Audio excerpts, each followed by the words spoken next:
Assalamualaikum warahmatullahi wabarakatuh. Perkenalkan, nama saya Hendra Lutfi, kelas 4A1, jurusan PLB.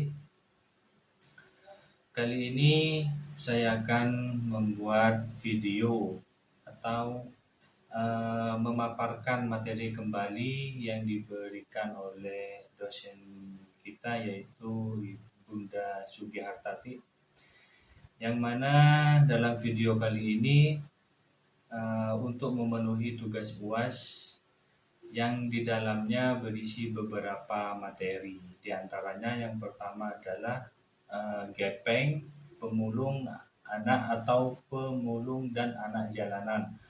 Terus di situ akan saya jabarkan satu persatu tentang bagaimana pengertiannya, terus faktor penyebabnya, terus karakteristiknya, dan yang kedua adalah korban bencana alam, kerusuhan, dan suku terasing.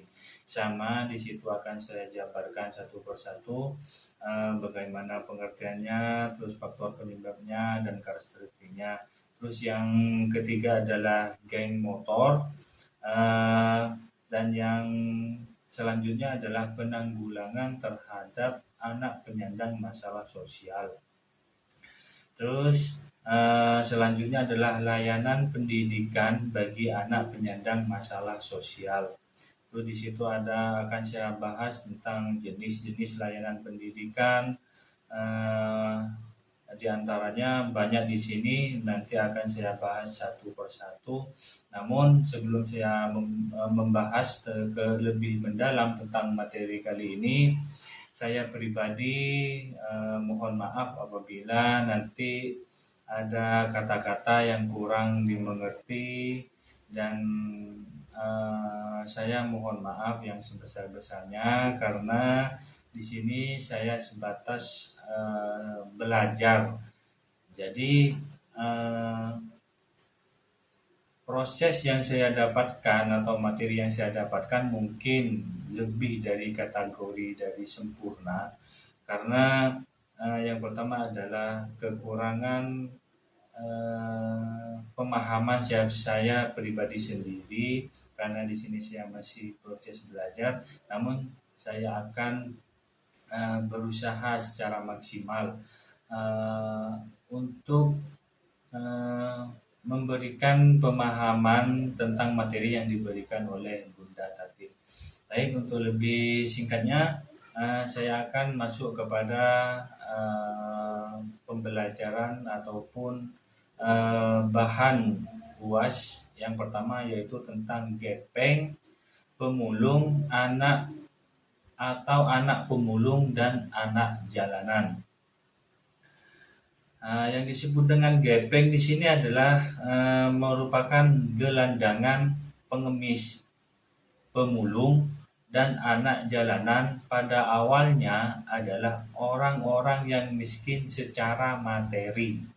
Namun karena memiliki budaya miskin, yaitu malas, mereka memenuhi kebutuhan hidupnya menunggu belas kasihan, mengamin, dan meminta-minta.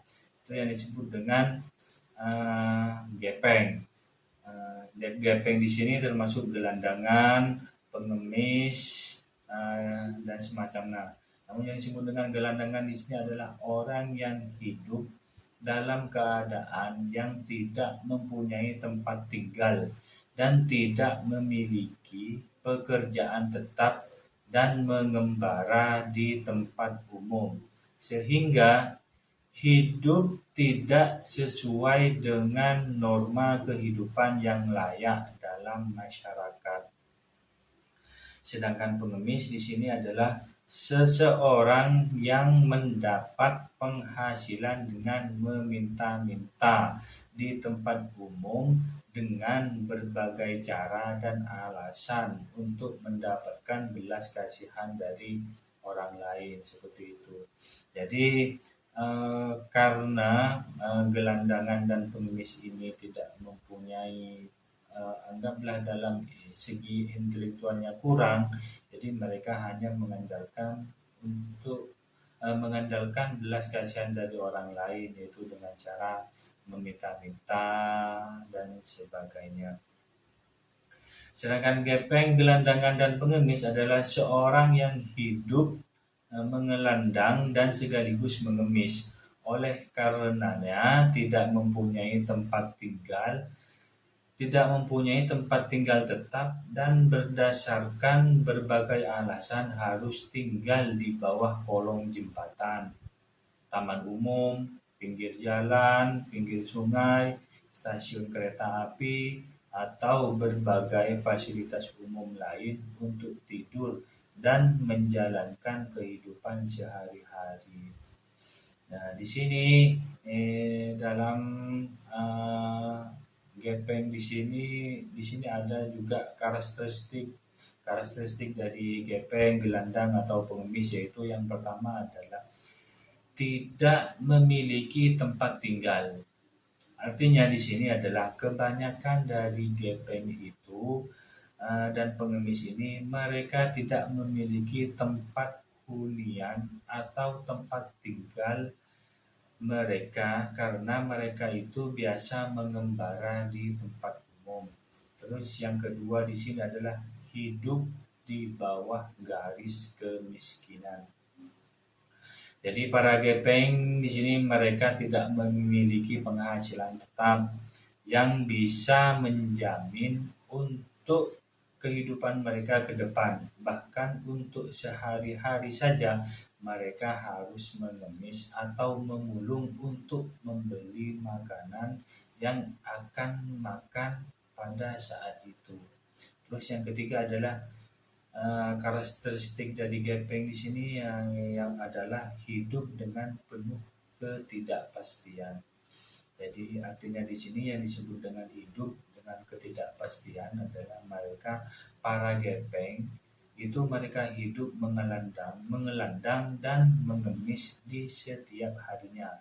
Mereka ini sangat memprihatinkan karena jika mereka sakit, mereka tidak bisa mendapat jaminan sosial seperti yang dimiliki oleh pegawai negeri, yaitu askes untuk berobat dan lain-lain. Terus karakteristik yang keempat adalah memakai baju yang compang-camping. Jadi biasanya gepeng itu pakaiannya compang-camping. Jadi mereka itu apa istilahnya, dengan pakaiannya compang-camping itu meminta belas kasihan dari orang lain, sehingga orang lain merasa iba dan memberikan sesuatu yang bisa mereka rasakan atau bisa mereka dapatkan dengan cara misalnya uang dan sebagainya untuk bisa bertahan hidup dan bisa makan seperti itu. Jadi gepeng biasanya tidak pernah menggunakan baju yang rapi seperti itu kan. Jadi memang pakaiannya itu compang-camping seperti itu. Nah, terus yang berikutnya adalah faktor penyebab dari gepeng atau gelandang dan pengemis. Faktor penyebabnya adalah yaitu dengan masalah sosial, tidak bisa dihindari keberadaannya dalam kehidupan bermasyarakat, terutama yang berada di daerah perkotaan, adalah masalah gelandangan dan pengemis. Permasalahan sosial gelandangan dan pengemis merupakan akumulasi dan interaksi dari berbagai macam permasalahan seperti kemiskinan, pendidikan rendah, minimnya keterampilan kerja yang dimiliki, terus lingkungan sosial budaya, kesehatan, dan lain sebagainya. Adapun gambaran permasalahan tersebut dapat diukur sebagai berikut. Yang pertama adalah tentang masalah kemiskinan. Yang disebut dengan masalah kemiskinan di sini adalah kemiskinan menyebabkan seseorang tidak mampu memenuhi kebutuhan dasar minimal dan menjangkau pelayanan umum, sehingga tidak dapat mengembangkan kehidupan pribadi maupun keluarga secara layak. Terus yang kedua adalah masalah pendidikan. Dalam masalah pendidikan ini, secara umum, tingkat pendidikan gelandangan dan pengemis relatif rendah, sehingga menjadi kendala untuk memperoleh pekerjaan yang layak. Jadi mereka tidak mempunyai wawasan yang tinggi. Jadi mereka itu cuma mengandalkan ya belas kasih dan iba dari seseorang. Terus yang ketiga adalah masalah keterampilan kerja. Pada umumnya, gelandangan dan pengemis tidak memiliki keterampilan yang sesuai dengan tuntutan pasar kerja. Terus yang keempat adalah masalah sosial budaya. Ada beberapa faktor sosial budaya yang mengakibatkan seseorang menjadi gelandangan dan pengemis. Yang pertama adalah rendahnya harga diri. Rendahnya harga diri pada sekelompok orang mengakibatkan tidak memiliki rasa baku untuk meminta-minta. Jadi harga dirinya itu sudah sudah rendah. Jadi rasa malu atau rasa baku itu untuk meminta-minta itu sudah tidak ada. Yang kedua adalah sikap pasrah pada nasib. Jadi mereka menganggap bahwa kemiskinan adalah kondisi mereka sebagai gelandangan dan pengemis adalah nasib. Sehingga tidak ada kemauan untuk melakukan perubahan dan tidak ada kemauan untuk berkreasi sendiri. Jadi itu sudah sudah pasrah pada nasib itu. Yang ketiga adalah kebebasan dan kesenangan hidup mengelandang. Jadi ada kenikmatan tersendiri bagi orang yang hidup mengelandang. Karena dengan hidup mengelandang mereka tidak ada tidak ada orang yang mengatur dan sebagainya. Jadi mereka sesuai dengan keinginannya, keluar malam tidak ada yang melarang. Jadi seperti itu. Dari dampak dari gelandang dan pengemis di sini adalah dengan adanya para gelandang dan pengemis yang berada di tempat-tempat umum akan menimbulkan banyak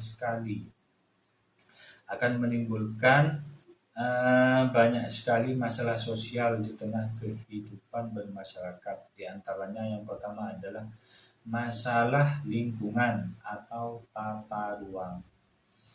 Gelandangan dan pengemis pada umumnya tidak memiliki tempat tinggal tetap. Tinggal di wilayah yang sebenarnya dilarang dijadikan tempat tinggal seperti taman-taman, bawah jembatan, pinggiran kali. Itu yang ditempati oleh gelandangan dan pengemis. Oleh karena itu, mereka di kota besar sangat mengganggu ketertiban umum, ketenangan masyarakat, dan kebersihan serta keindahan kota. Yang kedua adalah masalah kependudukan. Gelandang dan pengemis yang hidupnya berkeliaran di jalan-jalan dan tempat umum kebanyakan tidak memiliki kartu identitas atau KTP atau KK yang tercatat di kelurahan, RT atau RW setempat. Dan sebagian besar dari mereka hidup bersama sebagai suami istri tanpa ikatan perkawinan yang sah.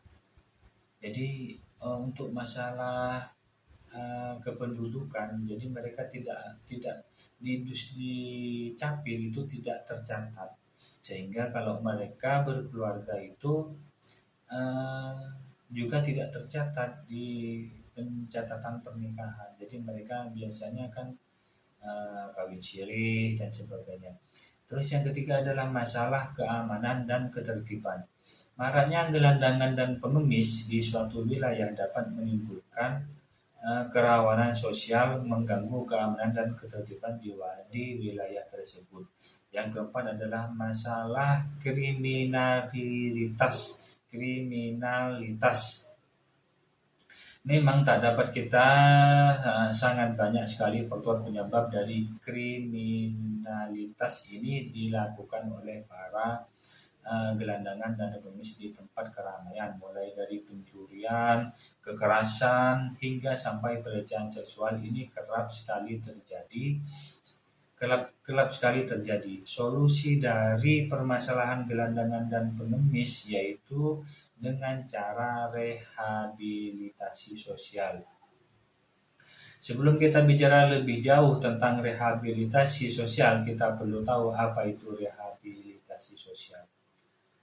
Yang disebut dengan rehabilitasi sosial adalah yaitu proses pelayanan dan rehabilitasi sosial yang terorganisasi dan terencana, meliputi usaha-usaha pembinaan fisik, bimbingan mental sosial, pemberian keterampilan dan pelatihan kerja, penyaluran ke tengah-tengah masyarakat. Dalam kegiatan rehabilitasi memiliki tujuan fungsi, yaitu yang pertama adalah tujuan dari pelayanan rehabilitasi sosial pada gelandangan dan pengemis ini dapat terdiri dari yang pertama adalah gelandangan dan pengemis mampu merubah cara hidup dan cara mendapatkan penghasilan yang sesuai dengan norma yang berlaku di dalam masyarakat. Jadi di dalam rehabilitasi di sini para gelandangan dan pengemis akan digembleng atau diberikan motivasi, pemahaman tentang bagaimana cara merubah hidup untuk mendapatkan penghasilan yang layak. Yang kedua adalah gelandangan dan pengemis dapat dijangkau dan mau mengikuti program pelayanan dan rehabilitasi sosial. Yang ketiga adalah gelandangan dan pengemis mampu menjalankan fungsi dan peran sosialnya di masyarakat secara wajar. Terus yang kedua adalah fungsi. Fungsi di sini ada berbagai macam fungsi bagi gelandangan. Yang pertama adalah menumbuhkan kesadaran gelandangan dan pengemis tentang pentingnya program pelayanan dan rehabilitasi. Jadi fungsinya di sini adalah menumbuhkan kesadaran diri dalam gelandangan tersebut. Apa sih keistimewaan dalam rehabilitasi di sini? Jadi di situ kesadarannya akan dibuka secara perlahan, sedikit demi sedikit. Akhirnya mereka giat untuk melakukan rehabilitasi tersebut. Terus yang kedua adalah membantu gelandangan dan pengemis untuk mampu melakukan kegiatan yang berkenaan dengan kehidupan sehari-hari. Dan yang ketiga adalah membantu gelandangan dan pengemis agar mampu memenuhi kebutuhan dasarnya. Yang keempat, membantu gelandangan dan pengemis untuk mengembangkan potensinya. Dan yang terakhir adalah membantu gelandangan dan pengemis untuk berperilaku normatif. Itu pemahaman tentang gepeng, anak pemulung, pengemis, gelandangan, dan sebagainya. Dan selanjutnya kita akan membahas tentang korban bencana alam. Korban bencana alam, kerusuhan, dan suku terasing. Jadi sebelum kita membahas tentang lebih mendalam tentang korban bencana alam, kerusuhan dan suku terasing ini, saya akan coba memberikan pengertian terlebih dahulu apa sih yang disebut dengan ini. Jadi pengertian ada mereka orang atau sekelompok orang yang menderita atau meninggal dunia akibat bencana alam, kerusuhan, korban perang yang terjadi suatu daerah dan warga di negara terpencil atau terbelakang serta masyarakat adat yang terpencil. Jadi di sini sudah jelas bahwasanya dalam pengertian korban bencana di sini adalah mereka sekelompok orang yang menderita atau meninggal dunia akibat bencana alam, misalnya seperti longsor, banjir, dan semacamnya. Apa yang menyebabkan hal ini terjadi? Di sini saya akan juga membahas tentang apa sih faktor penyebabnya, faktor-faktor penyebabnya untuk sehingga terjadi korban bencana alam. Yang pertama adalah faktor penyebabnya adalah yang banjir, gunung meletus, tsunami, longsor, kekeringan. Terus yang kedua adalah faktor penyebabnya adalah kerusuhan, konflik perang. Terus yang ketiga adalah menutup diri dari dunia luar, tidak mau menerima perubahan, komunikasi yang sulit, dan masih mempertahankan adat istiadat nenek moyang. Jadi mereka masih terpaku pada adat istiadat yang ada karena dia tidak mau menerima adat yang istilahnya itu eh, tidak masuk di akal kata orang yang primitif seperti itu. Jadi mereka masih terpaku kepada adat istiadat yang dibawa oleh nenek moyang seperti itu. Jadi dalam korban bencana ini ada juga karakteristiknya. Yang pertama adalah mengalami trauma baik fisik ataupun mental. Yang kedua adalah masih terisolasi dari dunia luar. Itu yang disebut dengan korban bencana alam, kerusuhan, dan suku terasing. Yang selanjutnya adalah geng motor. Geng motor di sini kita sudah tahu bahwasanya apa sih yang disebut dengan geng motor. Kalau kita mereka-reka sendiri sih, geng motor itu kan seperti orang yang menggeber motor, ugal-ugalan seperti itu. Jadi di sini saya akan coba menjelaskan pengertiannya adalah geng motor adalah bagian dari suatu kultur masyarakat yang terbentuk dari umumnya remaja, putra atau pemuda dengan latar belakang sosial, daerah atau sekolah yang sama yang mengasosialisasikan diri dengan bersepeda motor sebagai wujud ekspresi. Jadi mereka anggap istilahnya kalau anak-anak muda itu kan kalau membawa sepeda motor itu kan kalau pelan itu malah dikatain kamu itu nggak lagi seperti itu kan. Jadi wajar kalau anak-anak remaja itu ketika bawa motor ya harus uh, mereka taunya kenceng gitu kan, tanpa harus memikirkan dampak apa dampaknya ketika terjadi sesuatu misalnya kecelakaan dan sebagainya. Nah, terus dari di sini ada juga faktor penyebabnya, faktor penyebab dari geng motor. Yang pertama adalah fenomena global yang ditiru oleh para remaja. Jadi mereka meniru gaya-gaya orang-orang barat sana kan. Terus yang kedua adalah faktor lingkungan yang kurang baik. Jadi misalnya lingkungannya adalah di situ terkenal dengan lingkungannya orang-orangnya itu suka mabuk-mabukan, terus suka apa trek-trekan. Jadi itu juga mempengaruhi pada remaja-remaja yang hidup di sekitar itu. Terus yang ketiga adalah faktor lain yang menjadi penyebabnya adalah yaitu pelarian dari suatu kondisi yang dialami. Jadi pelarian itu kan misalnya anak ini sudah tertekan di keluarganya kan. Jadi mereka keluar dari rumah dengan kefrustasiannya mereka sehingga mereka terjun kepada geng motor dan sebagainya. Nah, terus kalau tadi adalah faktor penyebabnya, yang selanjutnya adalah karakteristiknya, yaitu yang pertama adalah banyak tumbuh dan berkembang di kota-kota. Terus yang kedua adalah bertanggung jawab atas banyaknya kejahatan, pencurian, kerusakan, melakukan tindak kekerasan, teror, semacamnya, misalnya dan lain banyak sebagainya. Terus yang ketiga adalah bersifat agresif. Jadi suka baku hantam, bersifat agresif, suka baku hantam tanpa alasan yang jelas, hanya sekedar memukul kekuatan kelompoknya.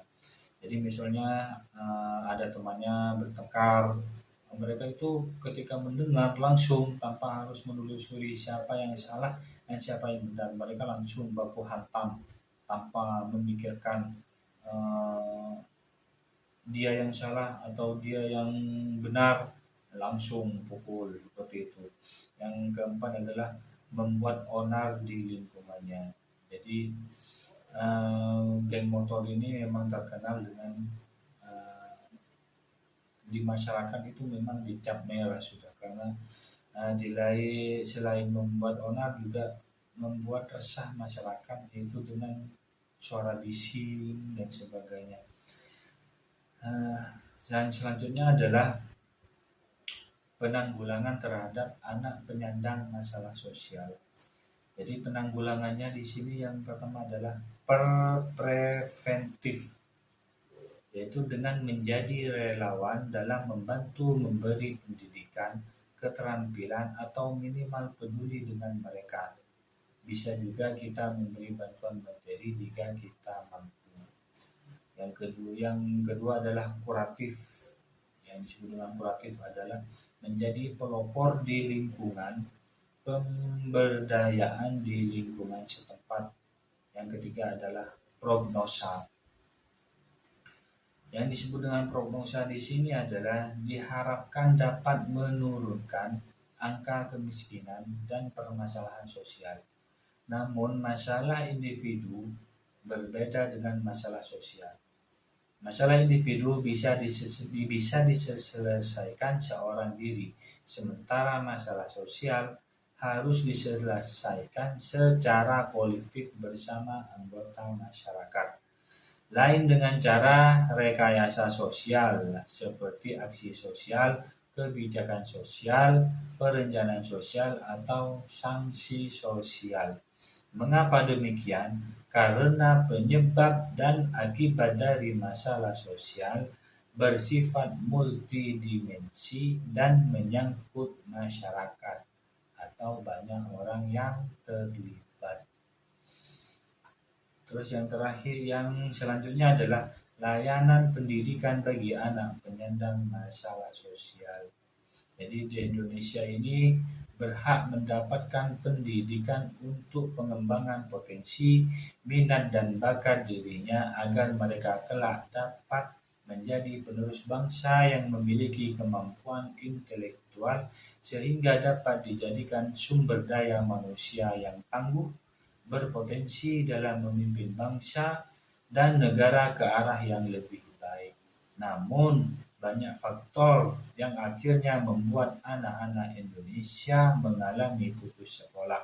Faktor-faktor yang menyebabkan remaja putus sekolah adalah ekonomi keluarga, kurangnya kemampuan dan minat remaja dalam mengikuti pendidikan di sekolah, kondisi tempat tinggal remaja, pandangan masyarakat terhadap pendidikan, adat istiadat, ajaran-ajaran tentang minimnya bahwasanya pendidikan itu merupakan ujung tombak agar negara kita ini menjadi maju dan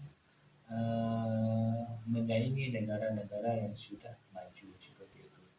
Jadi jenis-jenis jasa layanan di sini yang pertama adalah mobil school. Apa sih yang disebut dengan mobil school?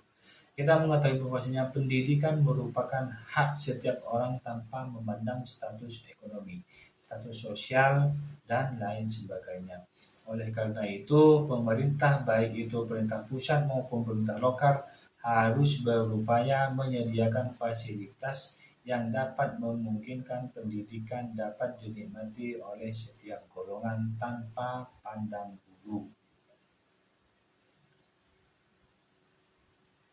Terus pemerintah kota telah menentukan cara kreatif menanggulangi masalah seperti tersebut di atas dengan menggunakan pola sekolah bergerak untuk kebutuhan layanan pendidikan bagi masyarakat yang terpinggirkan. Konsep yang ditawarkan adalah dengan konsep mobil school. Dengan konsep ini diharapkan agar seluruh warga yang belum tersentuh pendidikan dapat menggunakan fasilitas tersebut tanpa mengeluarkan biaya sedikit pun. Karena mobil school yang pada operasionalnya dengan menggunakan kendaraan bergerak menjangkau mereka. Jadi di sini diharapkan dengan adanya mobil school, pendidikan itu merata antara golongan bawah, tidak ada golongan bawah, menengah, atas. Di sini disetarakan karena sudah jelas bahwasanya setiap hak manusia berhak mendapatkan pendidikan yang layak tanpa diskriminasi, seperti itu. Terus yang kedua adalah homeschooling.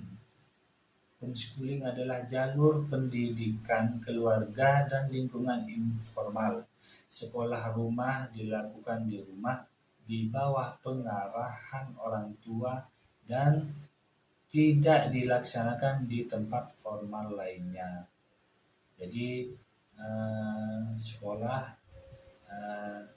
bersekolah di rumah. Jadi para pengajar itu mendatangi ke rumah siswanya tanpa siswanya harus datang ke sekolah. Jadi ini yang disebut dengan homeschooling.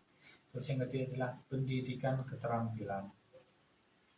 Jadi pendidikan keterampilan adalah bimbingan yang diberikan kepada anak agar memiliki kemampuan dalam hal membuat atau menciptakan sesuatu untuk melakukan kegiatan atau hal yang baik dan cermat terhadap sumber yang ada di lingkungannya. Jadi misalnya seperti kayak sekarang ini kan sudah zamannya adalah kurikulum vokasional. Dalam kurikulum vokasional di situ adalah anak yang dididik itu nanti akan diberikan keterampilan. Di mana keterampilan di situ ada akan mendapatkan sebuah sertifikat uji kompetensi. Jadi ketika anak sudah mendapatkan sertifikat uji kompetensi, maka anak tersebut ketika lulus mencari pekerjaan, mereka sudah mempunyai sertifikat uji kompetensi yang dimana di dalam sertifikat uji kompetensi di situ sudah memenuhi kriteria di dalam mendapatkan pekerjaan. Jadi misalnya perusahaan itu tidak ragu lagi dengan kemampuan yang dimiliki oleh siswa tersebut karena siswa tersebut sudah memiliki sertifikat uji sertifikasi. Jadi program pemerintah untuk menangani kemiskinan, pengangguran dan semacamnya itu bisa terrealisasikan dengan cara uji sertifikat seperti itu. Jadi siswa yang sudah lulus mendapatkan uji sertifikat dan ketika sudah bekerja di dalam perusahaan misalnya, jadi sertifikat itu berlaku 3 tahun, tapi setelah 3 tahun sertifikat itu bisa diperpanjang dan yang memperpanjang adalah pihak perusahaan tersebut. Itu yang saya tahu sepintas tentang kurikulum vokasi seperti itu. Jadi di situ memang anak diberikan keterampilan yang mana kalau anak sudah lulus, anak akan mendapatkan sertifikat uji kompetensi. Jadi sertifikat uji kompetensi itu yang nanti akan dijadikan bahan untuk melamar suatu pekerjaan karena di situ sudah jelas bahwasanya anak ini sudah mendapatkan uji sertifikat yang layak dengan kriteria yang perusahaan minta. Mungkin itu saja ulasan tentang materi yang diberikan oleh Bunda Tati. Namun sekali lagi saya mohon maaf apabila ada kata-kata yang kurang dimengerti, karena di sini ya sifatnya adalah sama-sama belajar. Dan saya mohon bimbingannya kepada dosen kita, yaitu Bunda Tati, untuk selalu dan selalu agar tidak bosan-bosan memberikan motivasi serta arahan yang mendidik kepada khususnya saya pribadi dan teman-teman lainnya. Mungkin itu saja video singkat yang bisa saya lakukan. Ini untuk memenuhi tugas UAS. Kurang lebihnya saya mohon maaf yang sebesar-besarnya. Wallahul muwaffiq ila aqwamit thoriq. Wassalamualaikum warahmatullahi wabarakatuh.